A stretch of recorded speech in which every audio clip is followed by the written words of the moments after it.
if you've been reading the book, hopefully you've spotted the trend that they don't always assume that we're centering our series around x equals 0. They often generalize it to be x equals a. And that changes the formulas a little bit. So I've been putting off addressing this because I think it's really easy to get sort of lost in the weeds. It makes our formulas, our equations look a lot messier. But I wanted to point out that this transition from going from centered at x equals 0 to centered at something else just involves an easy substitution. So I want to plot two different functions. So we're going to have one function that hopefully we're familiar with. This is the function x squared.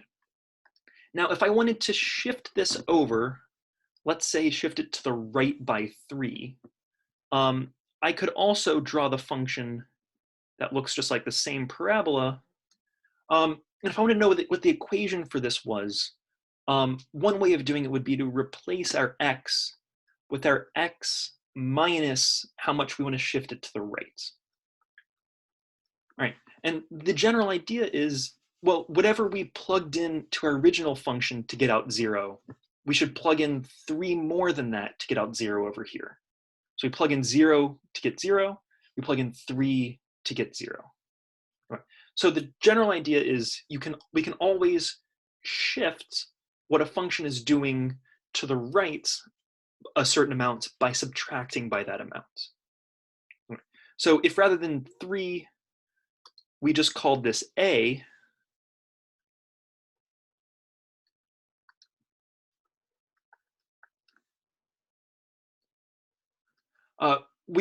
then the general rule becomes we're going to replace x with x minus a. That's all there is to it.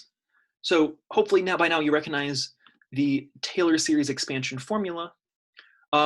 If rather than centered at x equals 0, we want our function, our series to be centered at some other number like 3, all we have to do is replace the x's in our function with x minus a's. And then when we calculate the derivatives, we want those derivatives evaluated at this point a. Cool. So that's all there is to it. Hopefully this, like I said, I put this off. I put this particular video off because everything we've been talking about works just as well with this extra piece.